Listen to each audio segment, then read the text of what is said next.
Hello friends, मैं हूं अर्जुन। इस वीडियो में बात करेंगे हम फिगर ड्राइंग के बारे में। मैं आपको कुछ एडवांस की चीज़ें बताऊंगा और बिल्कुल बेसिक तरीके से समझेंगे।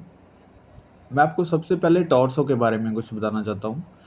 जैसे हम कोई भी फिगर ड्राइंग बनाते हैं तो पार्ट बाय पार्ट मैंने स्टडी यहाँ पे डाली भी हुई है। काफ़ी सारी वीडियोस हैं यहाँ पे, आपको मिल जाएंगी डिस्क्रिप्शन में, कुछ लिंक मिल जाएंगे। चैनल में जाएंगे तो आपको सारी वीडियोस मिल जाएंगे स्टेप बाय स्टेप। और वहाँ पे मैंने टॉर्सो के बारे में काफ़ी बेसिक बताया है और आज फिर मैं बेसिक पॉइंट बता रहा हूँ आपको। ये इसलिए क्योंकि जब भी हम फिगर ड्राइंग करते हैं तो रियाज़ करते हैं, अपनी जो स्टडी करते हैं, तो आपको सारी चीज़ों का ध्यान रखना होता है। जैसे मैं यहाँ पे बॉक्स बना रहा हूँ, नेक के नीचे हल्का सा जो डार्क पॉइंट बनाया है वो स्पेस है, यानी कि जब आप बॉक्स बनाते हैं तो इस तरीके से कनेक्ट होता है। और जो हिप पॉइंट होता है हमारा, वो ऐसे बैक साइड बॉक्स बनाते हैं। ठीक है, हम इसको सर्कल में भी ले सकते हैं क्योंकि यहाँ पे मूवमेंट जो रहती है, हमारी लेग्स आगे पीछे, बैठने की मूवमेंट, चलने की, ये सारी चीज़ें सर्कल में भी आ सकती हैं। इसके बाद हम थोड़ा सा इसको एडवांस करते हैं। जैसे पहले बॉक्स एक बेसिक हो गया, आपको फॉर्म पता चल गई है। उसी की तरीके से आपने नेक बनानी है यहाँ पे। जैसे पहले फेस बनाया है साइड, उसी के अराउंड आपकी जो स्टडी है वो घूम रही है। आपको सिर्फ एंगल सोचने हैं सबसे पहले, और एंगल हमने लिया है साइड, और बाकी की चीज़ें जो है हल्की सी ऊपर लेयर लग जाती है।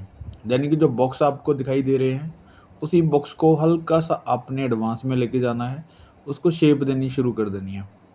आपने जो बॉक्सेस बनाए हैं उसके ऊपर आपने स्किन लेयर्स देनी शुरू कर देनी है। हल्का सा मैं मसल स्टडी के बारे में बताऊंगा, उसके बाद हम प्रॉपर उसको समझेंगे शेड करके। तो पहले बेसिक समझ लेते हैं। जैसे ये लेयर्स के ऊपर हम इन चीज़ों के ऊपर गौर करते हैं। मैं यहाँ पे पहले बाजू नहीं बनाऊंगा, ये चेस्ट लाइन होगी, राइट, यहाँ पे शोल्डर हो गया, तो आपका यहाँ पे टॉर्सो क्लियर हो गया। ठीक है, तो आपको अभी कोशिश करनी है कि इसको इस तरीके से पहले ज्योमेट्रिकल फॉर्म में बनानी है। उसके बाद आपने हल्की हल्की फॉर्म उसको बाजू की दे देनी है। जैसे मैंने बाजुओं की स्टडी भी दी हुई है, मतलब सारी चीज़ें आपको स्टेप बाय स्टेप मिल जाएंगी वीडियोस में। हैंड्स की स्टडी होगी, टॉर्सो की, नेक की, ये सारी चीज़ें आपको चैनल पे मिल जाएंगी। लेकिन मैं यहाँ पे एक एक चीज़ की स्टडी नहीं, मैं आपको समझाने की कोशिश कर रहा हूँ कि जब भी आप काम करो तो क्या क्या पीछे स्टोरीज़ होती हैं, क्या क्या हमें सोच के काम करना होता है, ये काफ़ी ज़रूरी होता है। और ये हेयर स्टाइल है, कुछ भी आप बना सकते हैं। अब आपके पास एक बॉक्स से हल्का सा एडवांस का पॉइंट आ गया। ठीक है, ये बाजू मैं यहाँ पे बताता हूँ। वहाँ पे इसलिए मैंने हल्की सी फॉर्म दी है क्योंकि आपको टॉर्सो ज़्यादा दिखे, क्योंकि सारी चीज़ें टॉर्सो के अराउंड है। बाजू की शेप हल्की सी इस तरीके से, जैसे ये एल्बो है, हल्की सी आपको दिखेगी। यहाँ पे मसल्स बन सकते हैं। ठीक है, आपको मेन चीज़ क्या समझनी है, एक फॉर्म जो कि ज्योमेट्रिकल फॉर्म से निकल के इस तरीके की फॉर्म बनती है। आपको देखना है कि हैंड को कितना स्ट्रॉन्ग बनाना है, कितना थिन बनाना है, वो चीज़ें आपके ऊपर है, आपके मोल्ड के ऊपर है, जो आपका मॉडल बैठा हुआ है या फिर उसके ऊपर है। ठीक है, यानी कि जो फिगर बना रहे हैं सबसे पहले तो मोल्ड है आपका, उसको आप किस तरीके से बना रहे हैं, या फिर अगर आप लाइव कर रहे हैं या फिर किसी फ़ोटो से कर रहे हैं तो मॉडल के ऊपर डिपेंड हो जाती चीज़ें कि हमने कैसे बनाना है उसको। तो ये आपके माइंड में रहनी चाहिए चीज़ें, क्योंकि ऊपर से देखो बाजू शोल्डर वाला पॉइंट है तो उसको इस तरीके से सिलेंड्रिकल शेप में रखना है। नीचे वाला पॉइंट है तो हल्का सा फोरशॉर्टनिंग में है, लेकिन आपको लेंथ के अकॉर्डिंग आपको ब्रॉड या फिर नैरो इनके ऊपर ध्यान देना है। जो शोल्डर है वो काफ़ी ब्रॉड है, नीचे की तरफ आते आते थोड़ा सा नैरो हो जाता है जो हैंड वाला पॉइंट है। तो इस तरीके से आपको हैंड्स की स्टडी करनी है जो कि सिलेंड्रिकल शेप के अराउंड आती है। अब मैं आपको थोड़ा सा एडवांस में लेके चलता हूँ। मैंने एक रेफरेंस देखी है, बहुत ही इंटरेस्टिंग है, एक्शन फिगर है और इसमें हल्की सी मसल स्टडी भी दिखती है। वो आई थिंक ये स्कल्पचर है पहले का बनाया हुआ, काफ़ी बड़ा साइज़ लग रहा है क्योंकि साथ में कोई फिगर है, उसको देख के लग रहा है। तो पहले मैं आपको फेस बता रहा हूँ, फेस का एंगल्स जो उसका आ रहा है मैं अलग से बताने की कोशिश कर रहा हूँ आपको। आपने फेस के एंगल्स किए होंगे काफ़ी सारे, क्योंकि मैंने एंगल्स के बारे में भी वीडियोस बनाई हुई हैं, शायद आपने देखी होंगी। तो एंगल्स आपने सबसे पहले स्टडी करना है। मैं आपको हर बार एक चीज़ बोलता हूँ कि जब भी आप किसी भी चीज़ को बना रहे हैं उसको साइड पे बना के देखिए, जैसे मैंने पहले बाजू बना के आपको साइड पे दिखाई, वो हमारी एक स्टडी है। हम कहीं पे भी आपको कन्फ्यूज़न लगती है तो आप साइड पे पेज पे उसको अच्छे तरीके से 5-10 उसके स्केचेस बनाएं। अगर आपको यहाँ पे एंगल समझ नहीं आ रहा तो फेस के एंगल साइड पे बनाते जाइए, फिर उसके बाद आप फिगर स्टडी कंप्लीट कीजिए। क्योंकि जो चीज़ आपको नहीं आती है उसको रिपीट करना ही हमारी स्टडी है। आपको एक बार नहीं आ रहा, 2 बार नहीं आ रहा, 5 बार नहीं आ रहा, 10 बार नहीं आ रहा, लेकिन आप समझ के करोगे तो मुझे लगता है इतनी ज़्यादा मेहनत करने की ज़रूरत नहीं है, जल्दी उस चीज़ को बना पाएंगे। ठीक है, यानी कि जो आर्ट है वो बनाने से ज़्यादा आपको समझने से आएगी। अगर आप अच्छे से चीज़ों को समझ रहे हैं, देख रहे हैं, तो मुझे लगता है वो बना भी पाएंगे। स्टडी जो है आपकी लाइनिंग है, आपकी प्रैक्टिस से डिपेंड होती है। जो आपकी समझ है वो आप फिगर ड्राइंग कितना बड़ा है, छोटा है, हैंड कितने हैं, बड़े हैं, छोटे हैं, वो आपके बार-बार बनाने से नहीं आएँगे। आपकी समझ है कि उसको कितना समझ के बना रहे हैं। बार-बार बनाने से आपकी जो प्रैक्टिस है वो लाइन अच्छी हो सकती है, आपका स्टाइल कुछ निकल के आ सकता है, आप जल्दी स्केच बना सकते हैं। लेकिन अगर मैं बात करूँ समझ की, तो अभी आप जो फिगर देख रहे हैं, मैंने जैसे पहले फेस बनाया है, उसकी फेस की स्टडी की है।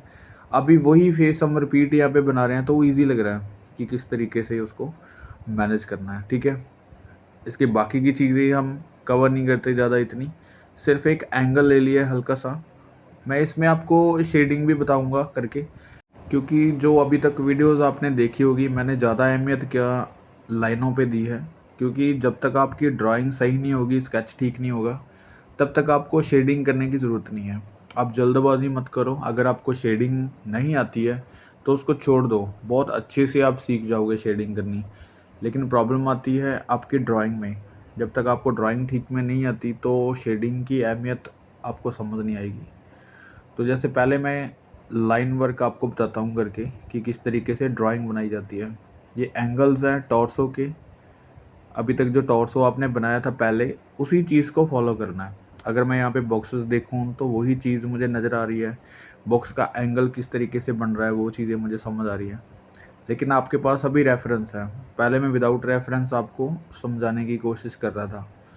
रेफ़रेंस मैं इसलिए ले रहा हूँ क्योंकि आपको जो चीज़ दिख रही है उसको किस तरीके से हम ड्रॉ कर पा रहे हैं, तो इसके लिए ज़रूरी होती है। हर एक चीज़ को समझना किसी रेफ़रेंस से ज़रूरी नहीं होता।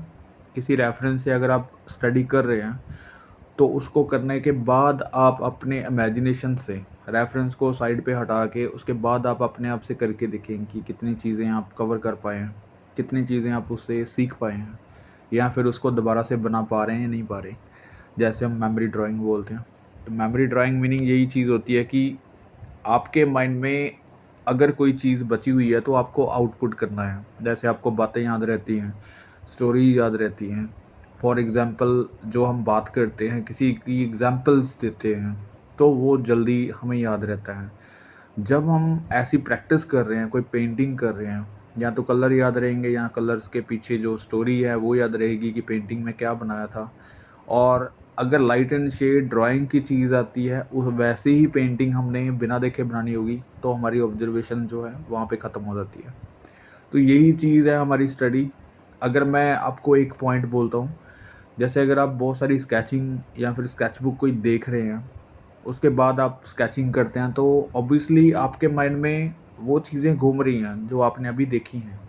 तो वहाँ पे आपको कॉपी करने की ज़रूरत नहीं है। आपके माइंड में जो चीज़ें फ़िक्स हो गई हैं, उसी चीज़ को आप दोबारा से बनाने की कोशिश कर रहे हैं। यानी कि जो मेमोरी ड्राइंग हम बोलते हैं, जितनी भी चीज़ें आपने देखी हैं, जितनी भी चीज़ें अभी तक आपने सुनी होगी, देखी होगी, वही चीज़ आप ड्रॉ करोगे। फॉर एग्ज़ाम्पल मैं आपको एक चीज़ बताऊँ, जैसे आपको मैं लैंडस्केप बोलता हूँ कि लैंडस्केप बनाओ, तो हमें बचपन में वहाँ क्या सिखाया जाता है कि एक पहाड़ बनाओ, पीछे एक सन बनाओ, एक दरख्त बनाओ, एक झोपड़ी बनाओ। यही चीज़ें 3-4 होती हैं जो हमारी सीनरी बोला जाता है, हमें लैंडस्केप सिखाया जाता है। तो स्कूल से लेके आज तक वही चीज़ें हम कवर कर रहे हैं, उसी चीज़ को हम बनाने की कोशिश कर रहे हैं। बच्चा भी वही बना रहा है, 2-3 साल का, 5 साल का भी वही बना रहा है, ठीक है? 10 साल तक वही चीज़ें चलती हैं, हम भी वही बना रहे हैं। हमारे में इम्प्रूवमेंट क्या आई है कि हम उसको टेक्निकली चीज़ों के बारे में सोचना शुरू कर देते हैं। उसमें शेड कैसे देनी है, उसमें फ्लावर्स कैसे देने हैं, डेप्थ कैसे देनी है, पेड़ और अच्छा कैसे बन सकता है, तब तक हमारी चीज़ें जो है काफ़ी ज़्यादा सीख चुके हैं हम, उसको दोबारा से रिपीट करते-करते। क्योंकि यही चीज़ें हमें जो बचपन से सिखाई जाती हैं, वही चीज़ें कई बार स्टोरी बन के हमारे माइंड में आती हैं। अगर मैं आपको अभी बोलूँ कि आप लैंडस्केप बनाओ, तो आपके माइंड में डायरेक्टली वही आएगा कि कोई पहाड़ होगा, पीछे नदी होगी, कुछ ऐसा। तो वही चीज़ें जो आपकी मेमोरी में फिक्स हैं, वही चीज़ यहाँ पे भी अप्लाई होती है कि आप किसी का वर्क देखो, किसी की पेंटिंग्स देखो, किसी की स्केचिंग देखो, तब आपको बहुत सारी चीज़ें समझ आएगी। तो वही चीज़ें जो अभी तक समझ आई हैं आपको देख के, उसके बाद आप बिना किसी रेफ़रेंस से काम करोगे तो बहुत आसानी रहेगी मतलब समझने में। और ये रेफ़रेंस की स्टडी इसलिए कर रहे हैं ताकि आपको समझ आए कि हम किसी चीज़ को स्टडी कैसे करते हैं, कितनी हद तक कर सकते हैं। अभी जैसे इस स्केच में मैं बहुत ज़्यादा डिटेल्स में नहीं जा रहा हूँ। मैं उसको समझने की कोशिश कर रहा हूँ फ़िलहाल कि उसका एक्शन क्या है। जैसे ये लेग हल्की-सी फ़ोरशॉर्टनिंग में भी है और आगे की तरफ भी है, उसका एक्शन है, ठीक है? उस चीज़ को समझ रहे हैं। मैं ज़्यादा फ़ॉलो नहीं कर रहा हूँ लाइट एंड शेड को। पहले हमें बेसिक जानना होता है, बेसिक के बाद हमें एक फ़ॉर्म को लेना होता है। फ़ॉर्म के बाद जब फ़ॉर्म बन जाती है आपकी किसी भी चीज़ की, उसके बाद आपको उसकी शेप देनी ज़रूरी रहती है। जैसे मैं यहाँ पे मसल स्टडी दे रहा हूँ, तो मेरे माइंड में वो बॉक्सेस और बाकी की शेप्स भी आ रही हैं, ठीक है? मैं सीधा मसल स्टडी पे नहीं आया हूँ। मेरे माइंड में जो बेसिक शेप्स हैं, सिलिंड्रिकल शेप्स हैं या फिर एंगल्स हैं, वो सारे मेरे माइंड में अभी तक घूम रहे हैं। उस चीज़ को कवर करने के बाद आप यहाँ पे शेडिंग करते हैं। यानी कि शेडिंग के स्टेप्स के बारे में अगर बात करते हैं तो 5-6 स्टेप बाद शेडिंग आती है। जब तक आपकी ड्राइंग ठीक हो जाती है, जब तक आपके प्रोपोर्शन सेट हो जाते हैं, जब तक आपको पूरी फिगर बैलेंस नहीं कर लेते, तब तक मुझे लगता है आपको शेडिंग की तरफ नहीं जाना होता। लेकिन मैं आपको फिर भी बताने की कोशिश कर रहा हूँ कि अगर आपको शेडिंग करना है तो कुछ इस तरीके से कर सकते हैं हम। आपको डिटेलिंग जो देनी है पूरी फिगर को धीरे-धीरे डिटेल देनी है। आपको इतनी बारीकियों में स्टार्टिंग में नहीं चले जाना कि आपकी स्टडी जो है वो प्रोपोर्शंस गलत हो जाएँ या फिर आप किसी एक चीज़ के ऊपर फ़ोकस करें और बाकी की चीज़ें आपको नॉर्मल लगें या फिर कमियाँ नज़र आएँ बहुत ज़्यादा। आपको सिर्फ़ 2 या 3 शेड में काम करना है, राइट? जैसे इस तरीके से काम किया। अभी हम कर रहे हैं इस फिगर को, ये थोड़ी-सी स्टिल है लेकिन इसमें भी लाइट एंड शेड है। मैं आपको इसमें शेड करके बताता हूँ, क्योंकि जितनी भी चीज़ें अभी तक की होंगी आपने वो डिफ़रेंट तरीके से होगी। यहाँ पे हल्की-सी मसल स्टडी भी हो जाएगी और आपको किसी फिगर का एंगल्स भी पता चल रहा है, एक पोज़ की स्टडी भी हो जाएगी और उसमें किस तरीके से मैनेज करते हैं, बैलेंस करते हैं, इनके ऊपर बात करते हैं। तो सबसे पहले मैं आउटलाइन कवर कर रहा हूँ। किसी भी आपको ग्रिड मेकिंग की या फिर कुछ ज़्यादा ज़रूरत नहीं है किसी ऐसे फॉर्म की। आपको सीधी आउटलाइन को फॉलो करना है, हल्का-सा एंगल दे के, जैसे ये पैरों का एंगल है, ठीक है? यहाँ तक बन रहा है।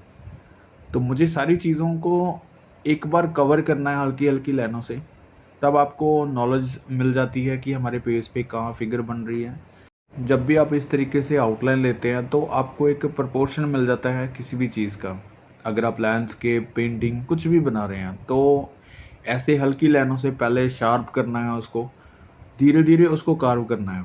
यानी कि उसकी जो गोलाई है, जहाँ पे एजेस बन रहे हैं या फिर उसकी राउंडिटी है, वो सारी चीज़ों को आपने स्टेप बाय स्टेप फॉलो करना है। तो सबसे पहले बेसिक पॉइंट यही है कि आपको पता होना चाहिए कौन-सी चीज़ कहाँ पे बन रही है। जैसे यहाँ पे शोल्डर्स आ रहे हैं, ठीक है? यहाँ पे कैप का जो बिल्कुल नीचे की तरफ जा रहा है जो आगे वाला हिस्सा है, ठीक है? यहाँ पे बाजू है और वहाँ पे शेड से आपको एज नहीं दिखाई देगी कि कहाँ पे वो शुरू हो रही है, कहाँ पे एंड हो रही है। तो उसी चीज़ को हल्का-सा फ़ॉलो करना है पहले, जो आपकी शेड्स हैं, क्योंकि हम शेडिंग करनी है इसमें, तो शेडिंग भी फ़ॉलो करेंगे। यानी कि आपको हर एक चीज़ की अगर ड्राइंग मिल जाती है पहले, उस शेप को रेडी करना है पहले, बाद में आपको उसमें शेडिंग करनी बहुत आसान हो जाती है। अगर जैसे मैंने ये टिक मार्क किया है, तो वहाँ पे मुझे पता है कि जहाँ-जहाँ पे शेडिंग आएगी और बाकी की चीज़ें जो आपकी स्टडी में दिखती हैं कि क्या चीज़ें अगर आपने स्टडी नहीं की बाजू की या फिर हैंड्स की या फिर हेड की स्टडी या फिर पैरों की स्टडी, इनको अलग-अलग अगर आपने अभी तक नहीं किया है तो मुझे लगता है उनके ऊपर भी थोड़ी-सी मेहनत करनी चाहिए आपको, अगर वो चीज़ें नहीं मिल रही। यानी कि जैसे ये हैंड है, हैंड का एक एंगल है, तो ये एंगल्स को आपने अलग से बना के देखना है कि किस तरीके से ये बनेगा अगर कोई भी पोज़ आता है तो वहाँ पे हैंड्स की स्टडी आपकी ज़रूरी बन जाती है। जैसे हम पोर्ट्रेट में नोज़, कानों की स्टडी या फिर किसी और एंगल्स की स्टडी करते हैं, तो ऐसे ही इन चीज़ों के ऊपर जब हम फुल फिगर बनाते हैं तो आपको पार्ट बाय पार्ट की स्टडी करनी होती है। पार्ट बाय पार्ट को स्टडी करने के बाद अगर आप फुल फिगर बनाते हैं तो बहुत आपको ईजी लगेगा। अभी जैसे फेस का एंगल है तो ये नीचे की तरफ है, फेस उसका दिखाई नहीं दे रहा है, वहाँ पे शेड है, ठीक है। यहाँ पे कैप पे भी हल्की सी शेड है। यहाँ पे ये डिज़ाइन बना हुआ है, इसके ऊपर फर लगी हुई है, तो इसको इस तरीके से बना पाते हैं। हल्का सा पहले उसका एंगल, और उसके बाद वो कितनी बड़ी है कितनी छोटी है वो अपने अकॉर्डिंग बना सकते हैं। और उसका टेक्सचर जो भी है अपनी पेंसिल को ही उसी तरीके से बना सकते हैं हम। तो इससे आपका टेक्सचर भी बन जाता है और एक स्टाइल भी क्रिएट हो रहा है वहाँ पे, कि जो वहाँ पे टेक्सचर आ रहा है उसी तरीके से हम बना पाते हैं। अभी जहाँ पे आपको शेड दिखाई दे रही है उस चीज़ को कवर करेंगे। आपको हाई डार्क या फिर हाईलाइट अभी तक कुछ नहीं देखना है। आपको जहाँ पे हल्का सा शेड दिख रहा है वहाँ पे एक ही पॉइंट शेडिंग देनी है, जो भी आप पॉइंट लेना चाहें, यानी कि आप मिडल टोन दे सकते हैं। उसके बाद आप धीरे धीरे ऐसे शेप दे सकते हैं, जैसे बाजू का एजेस हल्का सा दिखाई दे रहा है, ठीक है। यहाँ पे काफ़ी डार्क है, यानी कि आपका डेप्थ वाला एरिया आ गया, ठीक है। यहाँ पे मसल्स का हल्का सा दिखाई दे रहा है। वहाँ पे जो वाइट के अकॉर्डिंग काफ़ी डार्क है फिगर, मैं इतनी ज़्यादा डार्क नहीं करूँगा क्योंकि काफ़ी ज़्यादा वो डल हो जाएगा। हम वाइट में रखते हैं हल्का सा इसको, और शेडिंग को हल्का सा कवर करते हैं। अभी आप देखेंगे जैसे बाजू ऊपर की तरफ आ रही है और जो ये लेग्स वाला पॉइंट है वो अंदर की तरफ चला गया, यानी कि जो बाजू की शेड है वो उसकी लेग्स के ऊपर पड़ रही है। यहाँ पे हल्के से पॉइंट्स हैं जो आपको डेप्थ दिखाई देते हैं, इस चीज़ को हल्का सा कवर करना है। और यहाँ पे डेप्थ वाला एरिया है हल्का सा, क्योंकि नीचे की तरफ आ रहा है और यहाँ पे लाइट नहीं आ रही, तो वहाँ पे आपको हल्का सा डार्क करना है, इसकी शेप ठीक करनी है। यानी कि जो भी चीज़ें आपको धीरे धीरे दिखाई दे रही हैं आप उन चीज़ों को कवर करते जाइए। शेडिंग में एक पॉइंट आपने सोचना है कि जो हाईलाइट है उसको भी छोड़ के रखना है, जो हाई डार्क है उसको भी आपने छोड़ के रखना है। आपने स्टार्टिंग में मिडिल टोन में काम करना है। जितने भी एजेस मिलेंगे आपको, जितने भी कर्व आएंगे, आपको मिडिल टोन से ही कवर करना है पहले। उसके बाद धीरे धीरे उसकी डार्क की तरफ जाना है, जहाँ पे आपको लग रहा है कि मिडिल टोन से आगे शेड बन रही है तो वहाँ पे आपने कवर करना है डार्कनेस के साथ। तो ये शेडिंग की टेक्निक है कुछ जो आप अभी सीख रहे हैं मेरे साथ।